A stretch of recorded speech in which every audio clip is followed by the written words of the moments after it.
Welcome to the Ambitious Coach Lab, powered by 90. I'm your host, Dr. Cam Lawson. Each week, we explore the real tactics, tough conversations, and breakthrough moments that drive coaching success.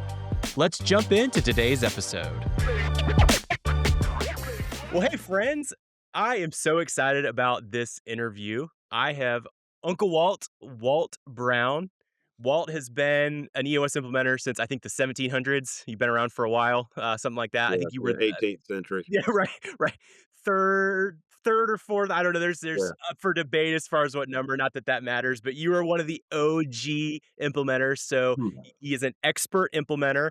He's also the founder and creator of Byte 7 and the 7 Critical Needs Framework, which we'll talk a little bit about. He's also someone that I work with fractionally, which I am very excited to kind of dive into that a little bit. Yeah. So Walt and I don't go way back, but we have a very immediate term, lots of interactions. So, welcome to the show, Walt. Excited to have you, man. Glad to be here, Cam. Merry Christmas. Happy New Year. So, That's right. That's right. We're recording right around. It's actually my mom's birthday today, so December 30th. So shout right. out, mom, happy birthday! Even though this will release way after that. Fine. But well, cool. Well, why don't you share a little bit about how you got into the EOS world and becoming a business coach and an implementer? Oh, gosh. How we got in here. It started off with a group of people around a table saying, Walt, you would be really good at that. Hmm. And so that was back in 2005, 2006. I had started a company and had run it for 20 years and was right at the cusp of selling it to a family office. And anytime you start a company and run it, you become and if you're active, you're becoming members of like industry boards and stuff. And I was the vice president of whatever of this industry board, and we were having a meeting, and there were 8 people around the table, and this one guy who's a big publisher of magazines was talking about how he was involved in this thing called the alternative board. It's kind of like a Vistage or a Tech, and I was grilling him about it. And I knew I was going to sell my business, but I didn't know what I was going to do next. And I was grilling him, and the whole table just sort of stopped, and they all looked at me and said, Walt, you'd be really good at that. So that was like the sort of the and I was like, no touchy-feely stuff. No, I'm not good at facilitating peer boards and, being like a therapist for business owners. That's not what I do. I'm a statistics and accounting and finance guy. No, you'd be really good, Walt. So I bought the franchise of the alternative board in Raleigh, Durham, and then ended up having 48 clients really quickly. Actually launched it before I sold my company. It's like same time. So that was all Oh, '06. wow. Phone rings, man, or something that says something, just pay attention to the world, and it'll guide you where you need to go to, or pay attention to the message. Yeah, that's fascinating. And then Yeah. tell us a little bit about how kind of EOS came into that. Was that from that? Were you introduced to EOS through Tab, or was that an unrelated thing?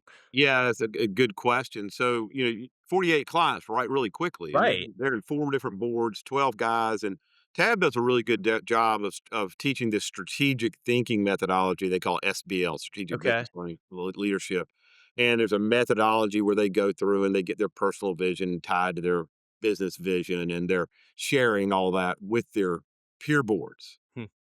So it's great, but pretty quickly, the pattern you pick up with all those sets and reps is that they're having trouble executing. Hmm. They couldn't take it back into their companies. So I started going, that's a gap right there. My clients are in pain. And I started reading all the books, Good to Great, Built to Last. That's how old I am, guys. But Rockefeller Habits was out at that time. E-Myth was out. You're reading those things. And so I'm searching, but I keep digging. I'm like, no, that's a 10,000-foot book. I talk a 10,000-foot book way up high, not down to the ground. Mhm. And it's like, no, no, no. And then I was on my mountain bike one day and the phone rang. And I looked down as a number from Detroit. And I was like, oh, what the heck? I said, ended my ride. I stopped, put my foot down, answered the phone. And Walt, hello, this is Walt. And this guy says, hey, this is Don Tenney calling from the EOS process. I said, hey, Don, how's it going? And well, of course, Don likes a script. Don goes into the spiel. And I said, whoa, whoa, stop, Don. You're on my cell phone. You're calling me from Detroit. How'd you get my number? And this is '07. And he goes, I Googled you.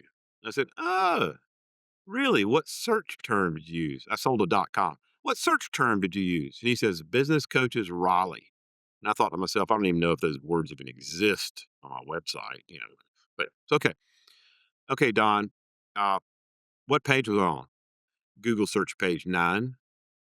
Page 9? How many guys have you called? And Don Tenney, whoever knows Don Tenney, his heart lives in front of him. He goes, "You're the only one." Hmm.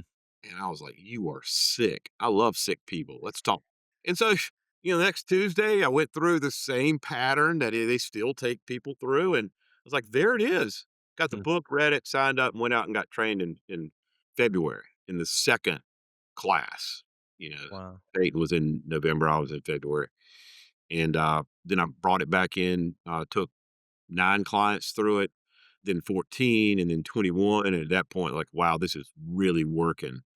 Uh, I enjoy this more. We're getting work done. I'm not a therapist. Listen to a guy complain about something's going on that he doesn't fix, or maybe he's going through a divorce, or it's like that's not really who Walt was. Hmm. And tried to get my partner at that point to come in and join in. He was not a non-believer in EOS, so I said, "Well, you want to buy my tab franchise?" Yeah, so I sold my tab franchise. It was like, oh, and I can't remember the dates, but Hmm. yeah, man, you know, Wow. a quick start. So that answer the question of what you're That looking that for, how I no, got that's into it? perfect. No, that's super helpful context, and, it's Yeah. funny, as you were saying that, I resonated with what you said because I've been a part of a Vistage group for a little over a year now, and I've Mhm. loved it, it's great. Shout out Jim Walsh, Yeah, great but guy. he's up in your area, actually, Yeah, but I've noticed there's a lot of talk around like, okay, well, do I join a peer group like a Vistage or a Tab or something like that, or do I go an implementer route? And I don't necessarily think it's an either or, right?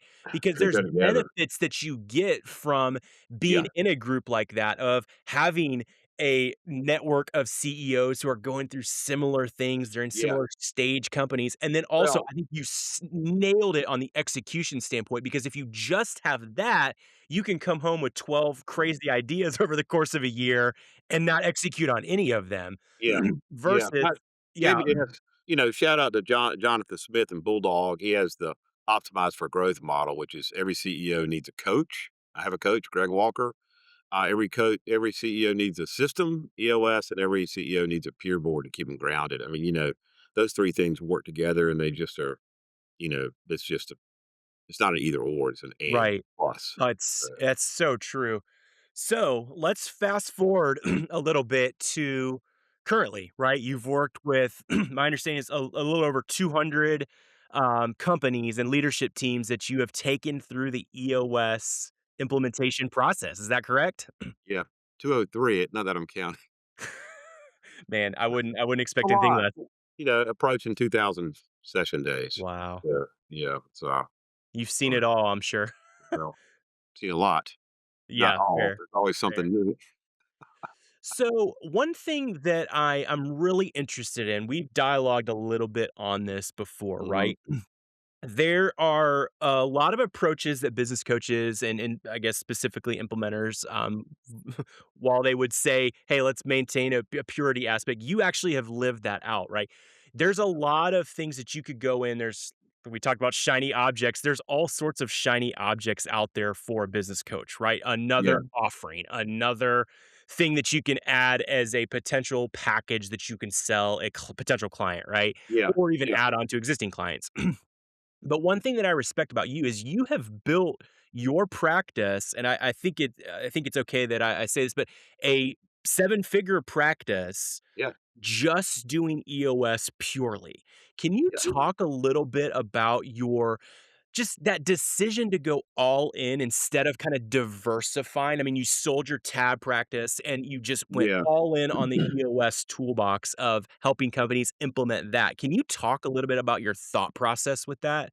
Oh gosh, I don't think it's really a thought process as much as it is just a discovery, Cam. Hmm. Right? When you do, I'm a believer in sets and reps. I'm a believer in practice. I'm a believer in a great, coaching system has a methodology behind it. One of the things that I'm known for, I think, in the EOS community, one of Uncle Walt's sayings is that the answer is in the tools. Mm. And Gino didn't know this. Maybe you did, Gino. You'd probably say you did now, but he didn't know what a a brilliant system that he built was. I think he sensed it. I think his clients saw that it was there, but the answer is in the tools. Hmm. Pardon me. And one of the like the pieces of language that's flying around in the community is EOS mastery, and we're talking about mastery is when you can be in the room and actually see the matrix, see the way, it's like, what is his name? Keanu Reeves, whatever. Okay, whatever. In the Matrix, you actually can Yeah. see things. It slows down. When you see the way all of the tools and all the nuances of the tools can work together, that's like seeing the Matrix. And it's just fascinating. It keeps pulling you back in, and every time you think that there might be something a new tool to add, it's like no, the answers are in the tools. We just have to understand how to work them. Does that make sense? So it's always fascinating every day. Every issue, every question, it just goes back to the tools.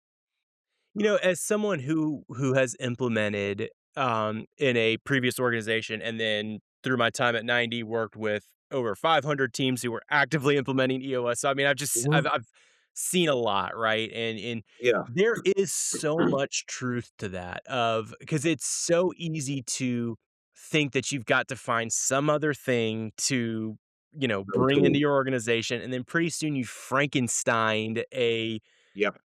hodgepodge of different things, and nothing has any kind of momentum or traction. Yeah, And there is so much truth, and I think that's the beauty of the system, is of how simple it is. it's Of, elegant. hey, It's yeah, I mean, there's elegant in terms of its simpleness right. with it, yeah. And then you can go and start to trace back, all right, hey, we're dealing with this specific issue in the company, and start to Mhm. think, okay, what tools are going to address that? How can we Yeah, go in and build that? So can you yeah, talk a little bit about, because one of the things that you and I work closely on is the 7 critical needs framework, and yeah. how that directly relates to the toolbox. Can you talk a little bit about how you came to the 7 critical needs, and then how they started to apply in kind of the session room in an EOS setting? Yeah, I'll probably answer with a longer question than you want. So we talked about issue solving through EOS and the tools. So, people bring issues up, we can apply, we can pull them tools out and work on them. And EOS does a great job of that, gaining traction, building structure around the issues in a very mechanical way. And EOS talks about healthy in terms of vision traction, healthy. And vision and traction have really some really solid tools in there. Accountability charts, scorecards, rocks. Those are all execution. We meet every week. We meet every quarter. And you drive, execution, execution, knocking out all the barriers of the structural barriers. Vision is pretty clear with the VTO. I'm a student of strategic thinking. The VTO does it. Uh, but what's missing is the healthy side, like measurable health, and um, so let me go back to a little bit of a timeline. Start tab, and then very quickly, the phone rings, and it's Gallup, and Gallup is running this. They had done a search for business coaches, Raleigh, also, and and Best they're SEO running a. strategy ever. But even if you don't have those words on your website, but Yeah. the and what they were doing is they were running a pilot program, seeing if they could, like, push their 12 questions of employee engagement program out through business coaches, and there were 12 of us, and we went through this program, and so I was deeply embedded in the world of the Q12 and employee engagement. It's a big statistical thing. I'm a statistics guy. And, but then they gave up on us after about 6 months because either we sucked or something, but that was a huge framework that then when EOS came in, I was always trying to, like, build a matrix between here are the 12 critical needs and here are the EOS tools, and it was never Mm. like a perfect match, but it's always in the back of my mind guiding, guiding, guiding. And I think your original question was, like, where did this 7 critical needs come from? Yeah. And it's important because they're the ones that the 7 critical needs gave me the lens to see EOS beyond issue solving. And Hmm. and so till 2014, 13 was back when everybody was complaining about millennials, and that was, like, client number 72 for me, and, I heard all that stuff going on. I'm a student of the game, I enjoy studying stuff like that, but I didn't see that pattern happening in my clients. Hmm. As a matter of fact, their millennials were, like, destroying the mold, and we had millennials on the senior leadership team. They were, like, 28, 32 years old. And what I did is I asked my clients for permission to engage with these millennials to figure out what we were doing through EOS that was breaking the mold. And what came out of that was 7 things. This was like the millennials had these needs that needed to be met, and basically they wanted to know what it meant to belong, and they wanted to know what they're being asked to believe in, and they wanted accountability to be super clear. They wanted to know exactly how they were being measured. They grew up with rubrics. They wanted to know how the organization listens and how they could be heard. They wanted to know how they could be involved in their own development, and they wanted to know what balance looked like, work life and money, et cetera. And what EOS is really good at doing is defining those 7 things. When you do an implementation really well, you're defining what it means to belong, and you're inviting people in to join this organization. If you belong, it's nirvana. If you don't, it's hell on earth. We're gonna spit you out. We're we're being very clear what we're asking people to believe in, our focus, our strategy, what our niche is. We're being very clear what people are accountable for if you actually do great role work, Hmm. clarity around how they're measured, clarity or how they can be involved in a conversation, clarity around how they can, be developed through rocks, et cetera. And then ultimately balance is, do you GWC, do you have the capacity Yeah. to do this work? I mean, so EOS defined all of that stuff. And it wasn't 8 items, it wasn't 6, it was 7. And then so what happened then once those came to life in 14, I started surveying my clients. And there's some other guys out there that started doing it too, like Dale Williams, et cetera, early adopters into the 7, called it something different back then, but it's still been the 7. And when you survey over time, patterns emerge, and you look into the toolbox to understand what tools we have inside EOS can allow the individuals to get to alignment to each one of the needs. And when you're looking at it from that, like, health and trust standpoint as opposed to, like, mechanical structure, it helps you dive deeper into the tools and create the why behind why we're doing EOS. And it I mean, it just, completely unpacked the accountability chart work for me. Yeah. Uh, I'll stop there, but then Oh, no, this yeah. this is fascinating. This is so good. I appreciate you sharing all that context because that is helpful. Because I mean, it can be Y7, and then Yeah. having the Gallup understanding of how that came in and then Yeah. mapping to the tools. I mean, can you talk a little bit so now, I mean, it was around kinda I think around employee or, company client 70 or so, Yeah. so now I mean, you've done quite a few since then. I mean, can Yeah. you talk a little bit about how you bring that into an actual session when you're implementing over that process with a company of how this comes into play? Right. Yeah, I think in one of your questions you would ask me is like, this is a layer, Yeah. of EOS. Where does it fit in the layer? And I'm like, well, it's not a layer, Cam. It's Hmm. it's the layer. It's the why, Yeah. And so I reflected on your question a little bit, and it's my coach Greg Walker talks about if you're coaching, you got to be really careful that if you feel like you're dragging a client in, you're going to end up dragging them around. Hmm. But he says, "Drag him in, drag him around." It's like a little tip here, guys, for our coaches. Uh, but I have good conversations with potential EOS clients. Either they're in it and they want to reboot, or they're coming in new. And I'm describing this healthy thing. Lencioni says the healthiest companies outperform the smartest companies. They got to be buying into that. And I'm watching their eyes, and I'll take them through the 7 critical needs, and I'll see if they're lighting up. I'll talk to them about where their company started and where they currently are now, and whether they feel like they're surrounded by people who are buying into these 7 things. Have they created that kind of healthy organization? And I'm watching them, and if they come to the surface and you can see that they light up, then they're gonna be a good client. If they just sort of all they want is, like, to be doing EOS to their people and not for them, uh, then they aren't a good fit. So that's number one. I make sure I don't drag them in. Hmm. And then number two is I still do EOS purely, the 90-minute meeting. But you see behind me here, these words, that's actually my whiteboard. And they live on the right hand side of my whiteboard. And I'll do a full on 90-minute meeting. And at the end, I'll say, any questions? And somebody on the leadership team will say, what are those things? And they'll point to the list of the 7 critical needs. And I'll say, well, that's what you get when you do this really well. You create one single organization where everybody's aligned to these 7 critical needs. And it just feels great. And they'll say, well, that's what we want. Yeah. And I'll say, well, just do this. And I point back to the Mm, proven process and the tools. So you do this, you get this. And so step number one, I might be going a little too deep, but you gotta create the why. You gotta create the what's in it for me. WIFM, right? That's everybody's favorite radio station. What's in it for me? And so it starts with a leadership team. And when you can tell the leadership team this is why we're doing this, this is what's in mm. it for you, they're gonna get clarity around what it means to belong and believe and be accountable, measure, heard, developed, and balanced. And then they get that, and then they get comfortable being able to tell the why of EOS to their people.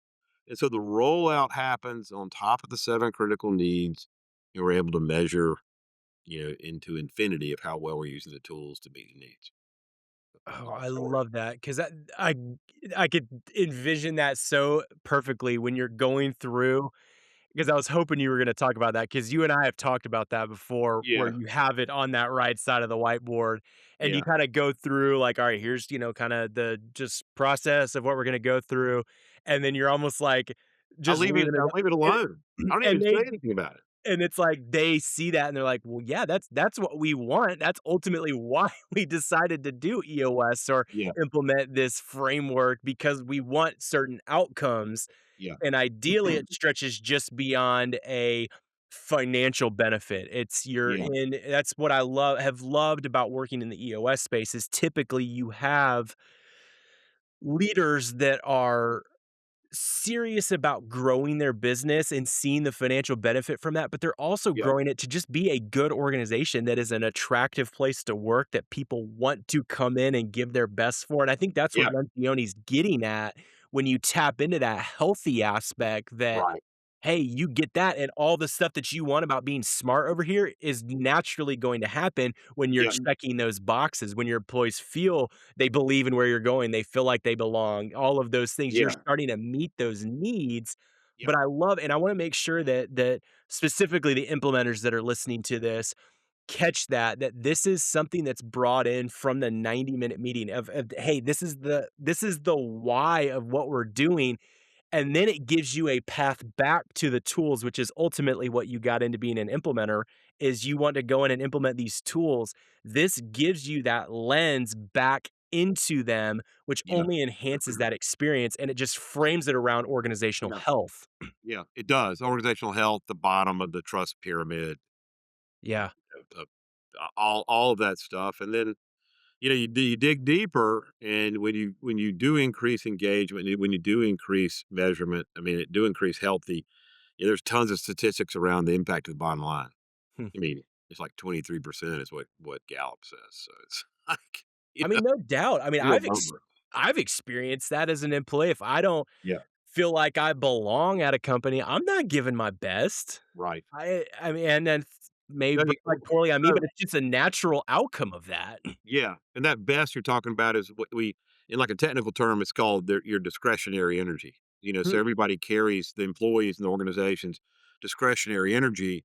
And a lot of times people complain about EOS kind of feeling stuck or stalled, and or like if they say feeling fitting the ceiling, they're hitting the ceiling, and and they start searching for this thing called EOS 2.0.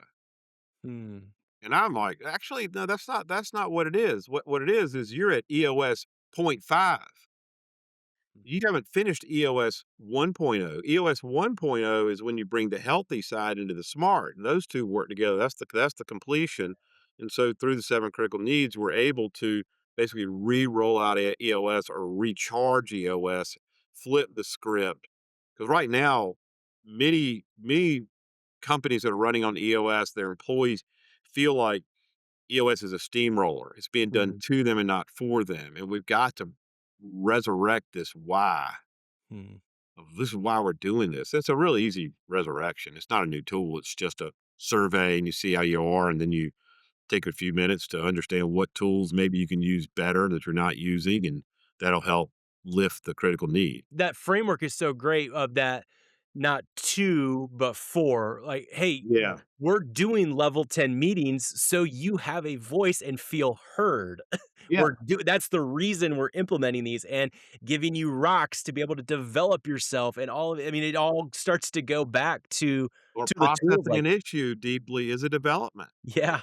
tool, you know, and it's like, and I'm very serious about this thing. I'm not preaching EOS 2.0. I'm preaching, let's finish EOS 1.0. Let's transition back from, kind of into your coaching practice specifically. How did leaning into the 7 critical needs in the context of an EOS implementation, Yeah. how were you able to, let's say, differentiate your positioning and even maybe from a pricing standpoint, Yeah. how did you lean into that and get that further of how you kind of valued and sold an EOS implementation? Yeah.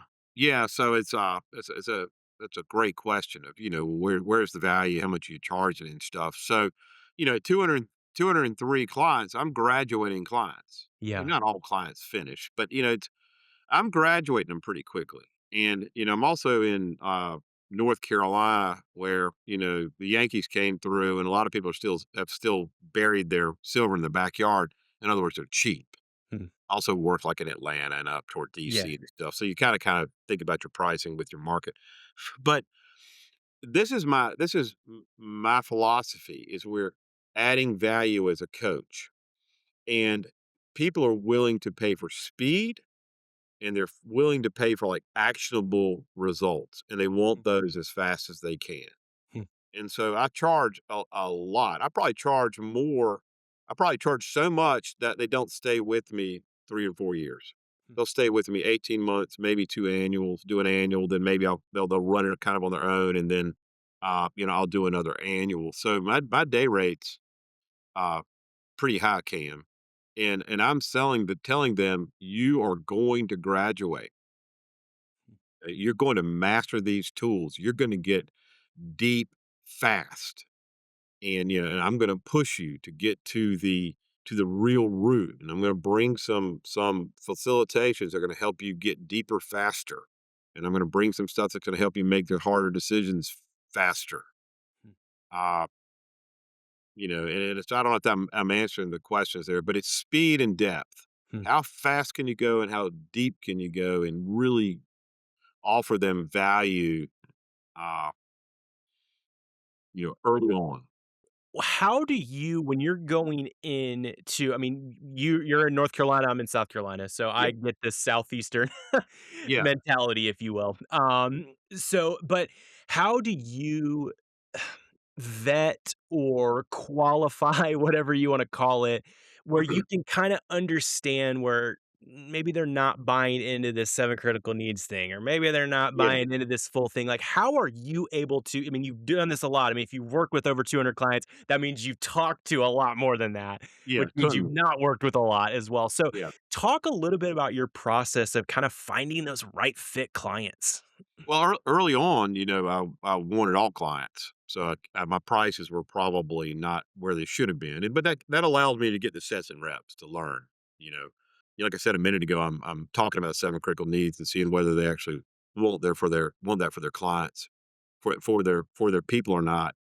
And you know, I push a lot of them away from the just the price. I mean, right now, I'm $9,500 a day local, and I'm 12.5 travel. Hmm, And, you know, got a number of clients. And what's the craziest thing in the world is they the ones who are bought in value that dollar rate. hmm, They're like, I'm paying for it and I'm getting what I'm getting. And, you know, a lot of these clients come through and once they get moving and you know, they've swallowed that big number and we get in you know, through the VB1 and into the first quarterly, and they're coming back and saying, you know, Walt, I'm so glad we went here. You know, you're speaking the truth. You've unlocked the code on how we can hmm, really make EOS work for us. This is really great. We, you know, We heard you back then, but we believe you now, Hmm. and so that gives me a lot of confidence to keep that day rate where it needs to be, so I'm not completely worn out. I'm able to. I was one year, a couple of years, I was doing like 147 days a year, and you can't be sharp for your clients, Yeah. but you certainly are learning in there when you're doing that many days. And now I'm probably back to 100, 20. Yeah. Even though 27, that's like a whole lot. It's a lot across the spectrum. Yeah. Does that No answer your kid. question? So No. it's just kind of, but I think Yeah. a lot of people out there doing EOS right now are charging too much, and you're not delivering value. Hmm. You're not delivering value for what you're charging. And one reason you don't know is you're not measuring against the 7 critical needs. You don't know how well your implementation is impacting the health of your organization. Until you start measuring, you can't start delivering. What gets Hmm. measured gets done. That's a shout out to you guys out there on the fence. Yeah. No, that's that's a great Sorry, word. that just came to that just sort of came up. No, that's good. I love yeah, because I mean, there is I mean, you work so intimately with a leadership team, but really the true measure of success with an implementation is how it rolls out and stretches on to the entire organization and the impact that it has. And for a Yeah, while there, it's been hard to measure health, right? I mean, it's just this subjective thing, right? And I'm a qualitative guy, so I love leaning into the yeah, subjective, but yeah, you have provided an objective way to truly track organizational health, which yeah. then just points back to the value of the implementation that the implementer did. So it's only proof in the pudding right there. It really is, and then you get the numbers, and then you're not questioning whether the numbers are hitting or not. I think one Yeah. of the other things to do is since we're talking about organizational health, you know, we talk about, the book is called Attract or Repel. We attract people in and we repel the bad ones. But a lot of times, you're coming to EOS, the cycle hasn't started yet. And so one of the things that EOS does is it helps create healthy vision traction healthy. The tools are like a vice. They create accountability. They make it uncomfortable for people who don't fit. The 7 critical needs allows the individual not to only feel the pressure that they're feeling from EOS to create a healthy leadership team. I'm starting the leadership team here, but it actually gives them like a checklist to understand why they're kind of miserable on this team.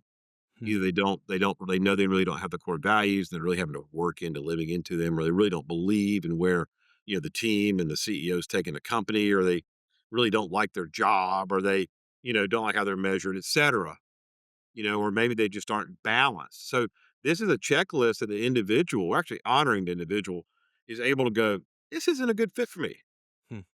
I need to self-select out. I need to go on down the road. And so using EOS really well to try to create a healthy leadership team, which is what it does naturally in year 2 and 3.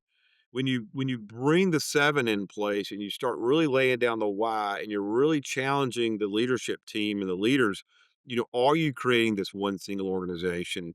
And are you using the tools to allow the individuals to get the yes to the 7 critical needs? Mm. If they can't get to yes, then how the heck are they ever going to lead or manage anybody into a positive alignment, landing the plane? That creates an uncomfortable situation. And either they ask to come off the leadership team Mm. or they go out. And so we're able to create this really strong leadership team faster. Hmm. And so by the first annual, we aren't dragging a misfit into the first annual. We aren't doing all of our team health stuff with a non-fit. It's a lot of times it might take you 2 or 3 years to get there, but not so Yeah. much in Uncle Walt's world. We're getting to that point fast. And part of coaching is helping your we spend most of our time facilitating and teaching. Sometimes you're coaching or consulting. Sometimes it really requires getting serious with the CEO and saying, can you really build a business on this person on your leadership team, or are they holding you back? And so you help them make that decision faster. Yeah. Uh, So, I yeah. mean, this is a great transition into one of the other competencies that we talk a lot about here at the Ambitious Coach podcast, which is mastery. And this is something that you have, I think, are such a great example of this. I mean, obviously, you've worked with a lot of teams, a ton of sessions, which has Yeah. given you a wealth of ammo that you can pull from experience standpoint. But can you talk a little bit about over time, like what patterns did you start noticing across leadership teams as you started to work that you would say coaches often miss? Are there things that coaches are missing when they're interacting and working with leadership teams? Oh gosh. Yeah, I think the first it kinda goes in phases. First, let me go back to, like, my philosophy around coaching. So, Mm, I'm not a natural athlete, I'm not a good student, but I am an athlete and I am a student, and I've had a lot of coaching and I love great professors, and, I like having a system, I like having a pattern, I enjoy working with the people I'm coaching. They get better, and when they get better, they come back and say, "Well, how about this or how about that?" And they turn me into a better coach, if that makes any sense, and so it's just this the best coaches in the world have a pattern and a system. I think the other side of it is, off the bat as you're on your path to mastery, you're still trying to see the way everything fits together. So you're not able to be present. You're not able to be listening. You're not able to see the room type of thing. You're more interested in, how you're appearing to the people or not. Or you're trying to be accepted into the team. mm, I don't get invited to Christmas parties. And the reason why I don't get invited to Christmas parties is they say, "Oh, you're that guy. The team went off site, and all of a sudden, a couple heads rolled. Ooh, you're that guy." Uh, mm, and I'm not trying. I'm not part of the team. I yeah, think part of a coaching mistake is you try to become part of the team. mm, And our goal, especially in EOS in coaching great teams, is they basically they push you away. They've had enough of you and they've learned everything they can from you. mm. And they move on. And that's actually something to celebrate. So let me put it this way. Okay. Story. Ready for a story? I don't Um, know if I'm going down the right path or what you that's asked there. great. I think you asked about mastery and when you know you're there or not. So this is my age. There used to be a show called Kung Fu. David Carradine was the star, and he grew up in I don't know, a monastery. I don't know what you call, but he grew up, inside where all of the kung fu masters were, and he would have to walk on the rice paper without breaking it. And then there was a blind, like senior master who would hold a pebble out in his hand, and you had to try to grab the pebble. Well, when you're young, you never grab the pebble, but he's always trying to grab the pebble, and it's always still in the master's hand. And then one day he comes and they do the pebble game, and, Cain is able to snatch the pebble, and when that meant that he had mastered it, and then he was, sent out of the monastery, he got the brands on his arm, and he ends up in the snow, but, that's what EOS graduation feels like with your clients. They end up with a point where they've surrounded themselves with a team of smart thinkers who get it, who are buying into the 7 critical needs, or really good strategic leaders. And, they built this team, and that team together is a heck of a lot better than Walt's ever gonna be. And they realize this point in time where, "We got this, man. Thank you so much, Walt. We love you. Thank you for the truth. But we're ready to run our own." And so that can feel hard. It can hurt you, but if you can't get connected to the team, and you gotta be that's the thing you celebrate. And sometimes that can happen super early, sometimes it can be 3 years down the road. Uh, you Yeah, know, that's what's that's that's the mastery piece. yeah. I had an interview, with somebody on here, and they said to be indifferent to the outcome, and I Yeah, thought that that was a detach from really the outcome. I Yeah. thought that was a really good perspective on that because you can get so tied up, and I think it's great because I could see my tendency of wanting to be just I'm a 2 Enneagram, right? I'm a helper, I'm gonna go in, I wanna be Yeah, part of the team, and, like, I can see that tension because you sacrifice some of the objectivity yeah. by when you start to get into the emotionality of being a part of the team, and so I think that's You very gotta wanna wise. win. I mean, the coach wants has to he has he gotta believe to win too. Yeah. And you gotta get sad when you don't win, but at the same time, so I get that. I'm just not totally bought into disconnect yourself from the outcome. I'm still very connected to the outcome. Yeah. Yeah. Do you think that when you have that perspective or mindset or whatever you wanna call it, do you think there could you identify a shift in where the clients start to they aren't just looking at you to facilitate EOS, but they're actually trusting you as their guide? That like there's an outcome of that of, hey, you are an objective person who is gonna come in and yes, you're gonna facilitate, but Yeah. there's a deeper of you are the master, you are the guide for us. Do you think there is a shift when you are a little bit more indifferent to the outcome? Okay, so this is what I actually wrote. You ready? This I'm was this is a question about God, and I was like, let me answer this a little differently. Uh, when clients feel they have learned all they can from me as their guide, they graduate, they leave me. And when they do leave, that was the whole kung fu thing. yeah. And then the whole idea of when you do your job, the CEO will be surrounded by people. It also said something about they don't trust you off the bat. Hmm. And you gotta earn their trust, and you kind of keep pushing them. I don't know. I am never there to give them the answer. Hmm. Uh, you know, I'm there to help them use the tools to get to a healthy organization and to help them think strategically. Can I teach a whole strategic thinking methodology, like trying to make sure there's a range of strategic thinking on the leadership team. It's I don't know. It's a hard question.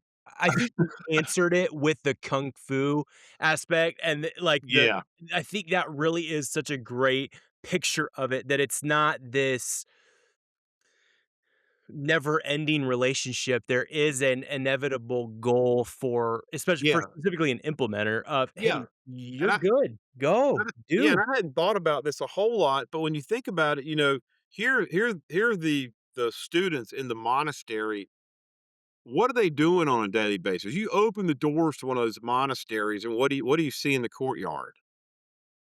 They're out practicing. They're Training, they're yeah. they're they're they're lined up, and there might be one master, but the master might not even be there. They're practicing all of their martial arts stuff on their own, and then ultimately, once they get good, they don't need the master anymore. I mean, that's sort of the whole idea here.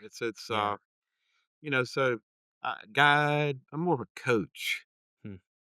you know, and a teacher than I am a guide. I think they guide themselves. So transitioning into kind of a final question on mastery, because I'm just more curious about this one more than anything. But for ambitious coaches listening that want to scale their practice to a seven-figure practice like Uncle Walt, right? Yeah. Where should they go deeper instead of going more broadly if they want to master their craft and have that advantage, competitive advantage in the market? Where should they Yeah. kinda deepen themselves following in your footsteps to get to that seven-figure practice of what they're going for? I think you've got to commit to something where your results are measurable. You need to be able to show them how they can move the needle uh quickly. That's the 7 critical needs. Mhm. I don't know if I'm answering this really fast, and I'm kind of kind of dancing around this a little bit too. In terms of the EOS world, you got to get better at teaching the accountability chart. You got to understand that it's all about the roles and the way that Gino has always said, all evil it resides in the accountability chart. Hmm. And I'm pretty passionate about. Uh, I don't think the accountability chart is properly understood. People are still mixing the word role up with seat and job. Role is where work gets done. It's the smallest unit of structural work, and you got to get where you can truly identify what the roles are, because the roles tied to the standard operating procedures, roles tied to short-term key results that are tied to scorecards, and roles tied to SOPs and SOPs participate in your core processes. And when you can get to role clarity, you can basically finish the EOS 1.0 work in terms of the structure and smart side. Well, Uh, it sounds like that would be a synopsis of it is there's a lot of coaches, we'll just say coaches specifically, that yeah. won't even or aren't getting their clients to the 1.0 of the initial framework that they quote unquote sold them on originally Yeah. before they're starting to bring in other frameworks or ancillary and complementary Yeah. offering within that. It's lean into Well, actually getting your clients to an objective way uh, to get 1.0. that's a huge aha there for me, Cam. It's and so and think about what the offering is. What's full value for the offering you're giving. So with my tab practice, that offering was a strategic thinking methodology, one-on-one coaching every month, and then peer board. That was the delivery, and I charged for and delivered that value. Hmm. Does that make sense in a Yes. way? And if there's a way to make that more valuable, you can charge more inside that box. Mhm. And then like with EOS, I have a very created, let's call it a circle. I've got the EOS wheel, but how are you creating value inside of that offering as Mhm. opposed to bolting something more onto it. So maybe from a coaching practice, you just got to be super clear what your different I mean, I think you talked about this. What's the why? What's the offering? What's the biz dev practice and mastery? And so probably the insight you given me here, Cam, is define your offering Hmm. and make sure you can measure it and make sure that you can drive to like what perfect looks like and what mastery looks like. Yeah, absolutely, and that's a great aha. I You think know? there's, it's so easy. I even see this as I've transitioned from former life into this new thing that I'm doing, Yeah. where I feel like I've got my hands in a lot of different things, and Yeah. it the market has a hard time like, "Wait, you do that and this and this and this? Oh, Yeah. okay." And when you have that singular deep focus, it's like, Walt is the EOS guy. He's gonna go deep. We've got the 7 critical needs. We're gonna have a new I mean, it's just Yeah. boom. I know who you are in that offering that you have. But There's that's just still confusing because I'd rather be known as the 7 critical needs guy, and we're yeah, just the EOS to meet the 7 critical needs. because yeah, right, That's 'cause confusing the market, not to me. My but you're heart's there, but But you're boiling it down, and I think that's a forever work that you have to do of, "All right, as I'm going through, I need to get this down into the singular, concrete, tangible thing." But then on the other side of that, having that objective way to prove that. I think the yeah, more streamlined that is, the easier it becomes, yeah, measurable organizational health. right? Take this mushy thing called healthy and make it into measurable. Thank you, Yeah, Don Kenny. He helped me really boil a lot of it down. So man, that's so it's good. good. Shout out Don. What a Yes, legend. yes. Well, You've had Walt, man, this has been Go ahead. awesome. I always like to ask guests 2 questions kinda to finish out. One is more reflective, and Yeah, then one is more kinda, "Hey, what's currently where you're at?" So, first one, if you had to go back to rookie Walt, not even Uncle Walt yet, yeah, yeah. with all the knowledge and experience you have now, what advice would you give yourself? Relax, Mm, take care of yourself, don't let your practice consume you.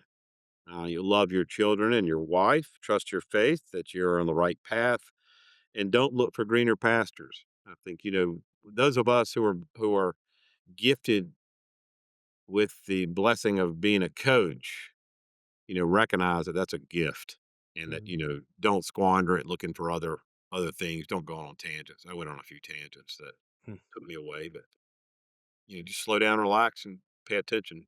Yeah. That's That's a the that's a lesson. good word, especially for those that know you and some of the health, scares you had Yeah, earlier this year. we'll So hit that yeah, in a minute. yeah. So that's deep. So I appreciate you sharing that.